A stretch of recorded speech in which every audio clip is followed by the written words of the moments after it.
ان لوگوں پر جب کوئی مصیبت واقع ہوتی ہے تو کہتے ہیں کہ ہم خدا ہی کا مال ہیں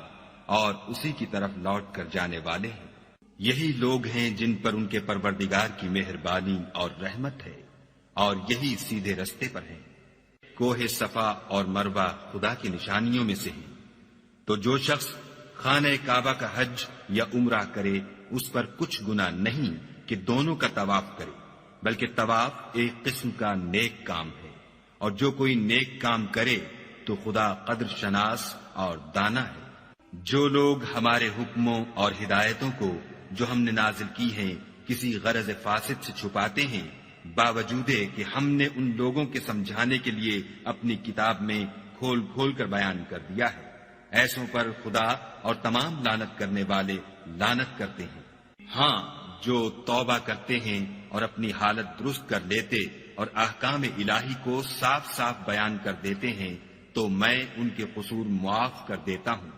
اور میں بڑا معاف کرنے والا اور رحم والا ہوں۔ جو لوگ کافر ہوئے اور کافر ہی مرے، ایسوں پر خدا کی اور فرشتوں کی اور لوگوں کی سب کی لعنت۔ وہ ہمیشہ اسی لعنت میں گرفتار رہیں گے، ان سے نہ تو عذاب ہلکا ہی کیا جائے گا اور نہ انہیں کچھ مہلت ملے گی۔ اور لوگو، تمہارا معبود خدائے واحد ہے، اس بڑے مہربان اور رحم والے کے سوا کوئی عبادت کے لائق نہیں۔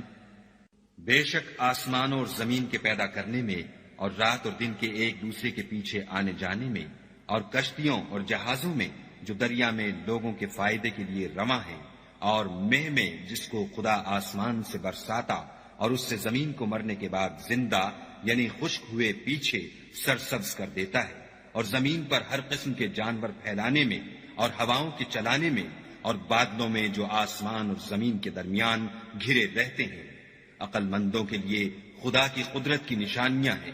اور بعض لوگ ایسے ہیں جو غیر خدا کو شریک خدا بناتے اور ان سے خدا کی سی محبت کرتے ہیں، لیکن جو ایمان والے ہیں وہ تو خدا ہی کے سب سے زیادہ دوست دار ہیں۔